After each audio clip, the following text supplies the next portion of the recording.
La yadkhulul jannata sahibu maksin. Tidak akan masuk surga orang pemungut pajak, mukus.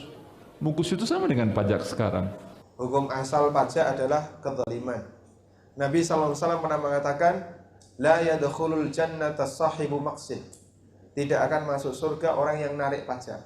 Artinya kalau orang bayar pajak 10% itu dipaksa. Ini sebabnya sebagian besar ulama mengharamkan, tidak boleh. Awas hati-hati, sekarang kita tanya, kalau pajak pungutan liar bukan? Awas, pungutan liar bukan? Bukan, karena ada aturannya, jadi tidak tepat menerjemahkan makes dengan pajak, itu keliru.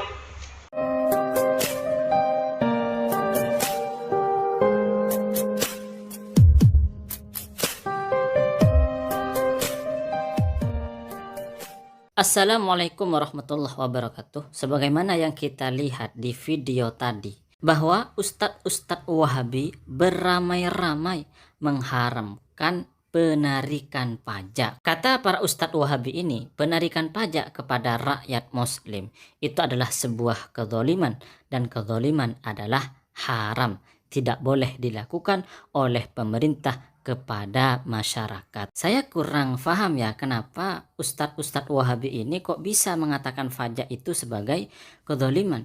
Karena pajak itu kan digunakan untuk pembangunan negara, digunakan untuk fasilitas umum. Tentu fasilitas umum itu dinikmati oleh rakyat, dinikmati oleh masyarakat. Jadi pajak itu dari masyarakat untuk masyarakat. Maka fatwa Ustadz Wahabi yang mengharamkan pajak, mengharamkan penarikan pajak, bahkan mengatakan pajak itu sebagai kezaliman, bahkan mengajari masyarakat untuk tidak membayar pajak, itu adalah sebuah kerugian bagi negara, bahkan sebagai sesuatu yang berbahaya untuk negara. Kemudian di antara dalil yang dipakai oleh Ustadz Wahabi untuk mengharamkan penarikan pajak, untuk mengatakan bahwa pajak itu sebuah kezaliman, adalah hadis yang diriwayatkan oleh Imam Abu Daud, dan hadis ini menurut Imam Al-Hakim adalah hadis sahih.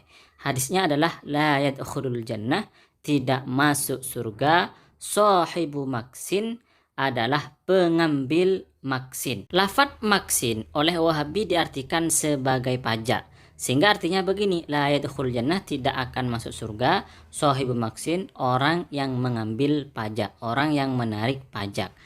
Namun yang perlu kita garis bawahi dan perlu kita kaji secara mendalam adalah lafadz maksin itu apa benar jika diartikan sebagai pajak. Kenapa? Karena jelas sekali bahwa di zaman Rasulullah itu memang tidak ada yang namanya bayar pajak, penarikan pajak, nggak ada. Pemasukan negara pada waktu itu beda dengan pemasukan negara di zaman modern.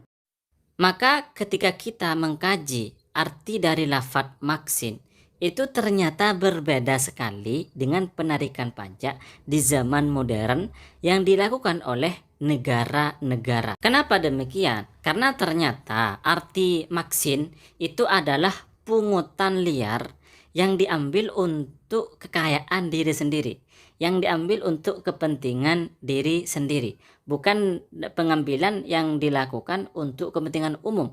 Misalnya dulu di zaman jahiliyah atau di zaman waktu Rasulullah masih hidup, itu memang ada pungutan-pungutan liar, ada pengambilan kayak upeti yang diambil oleh para tetua, yang diambil oleh para pemimpin, tetapi kemudian itu digunakan untuk kekayaan dari pribadi pemimpin itu, digunakan untuk kepentingan pribadi orang yang mengambil. Maka disitulah kemudian kata Rasulullah, tidak akan masuk surga orang yang menjadi sahibu maksin, pengambil maksin, pengambil pungutan liar. Artinya apa? Artinya maksin di sini, sahibu maksin di sini adalah mengambil hartanya orang lain secara zalim, mengambil hartanya orang lain tanpa hak, tanpa kebenaran.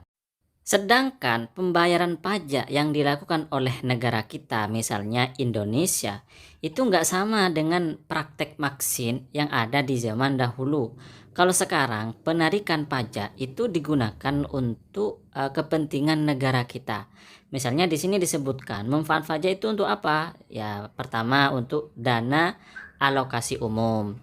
kemudian untuk pertanian, kemudian untuk penegakan hukum, kemudian untuk pertahanan dan keamanan. Negara kita ini bisa aman, bisa tentram, bisa bertahan, yaitu karena ada pengamannya. Siapa ya? Seperti polisi, seperti tentara. Kalau mereka nggak digaji, ya gimana mereka mau bisa bertahan? Maka kita perlu menggaji. Nah, gaji itu dari mana? Di antaranya dari pajak. Kemudian untuk pendidikan, itu juga dari pajak. Kemudian untuk transportasi, mulai dari misalnya jalan dan lain sebagainya. Di Indonesia ada jalan bagus misalnya, yaitu diantaranya karena rakyat, karena masyarakat bayar pajak. Kemudian untuk kesehatan, subsidi bahan bakar, dan yang terakhir infrastruktur. Jadi pembayaran pajak yang dilakukan oleh rakyat Indonesia, yang ditarik oleh negara, itu adalah untuk kepentingan negara, untuk kepentingan umum, untuk kepentingan rakyat itu sendiri. Dari sini bisa kita pahami bahwa sebenarnya yang zalim itu bukan orang yang mengambil pajak. Orang yang zalim itu adalah orang yang tidak membayar pajak. Kenapa? Karena orang yang tidak membayar pajak itu berarti menikmati fasilitas yang mana dia tidak membayar sama sekali. Kan begini, negara punya kas, dan kas negara itu dari pembayaran pajak. Dari kas negara itu kemudian menjadi APBN. Dari APBN maka kemudian menjadi disalurkan ke banyak hal, termasuk pendidikan, jalan, kesehatan, dan seterusnya. Lalu ada rakyat, ada seseorang dari rakyat Indonesia yang tidak membayar pajak tapi menikmati fasilitas yang ada, menikmati jalan yang bagus, menikmati negara yang aman.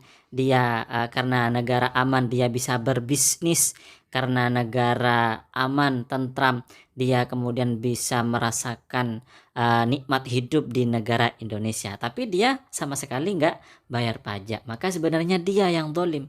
Kenapa? Karena dia menikmati fasilitas yang ada, tapi dia itu nggak bayar.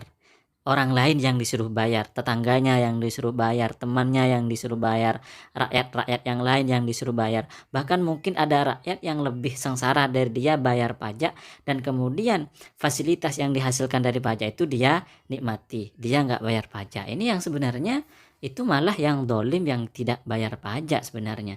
Berarti kalau misalnya ada Wahabi yang mendengar ceramah dari ustadz-ustadz mereka, kemudian mereka serentak tidak bayar pajak, maka mereka lah orang-orang yang zalim.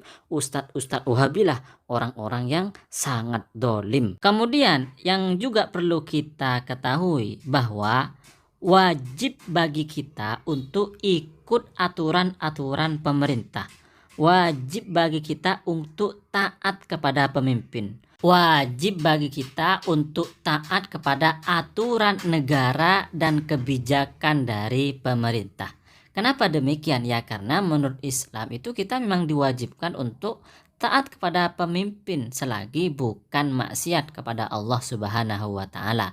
Apalagi kebijakan-kebijakan pemerintah tersebut itu termasuk kemaslahatan bagi kita semua, bagi rakyat, bagi masyarakat.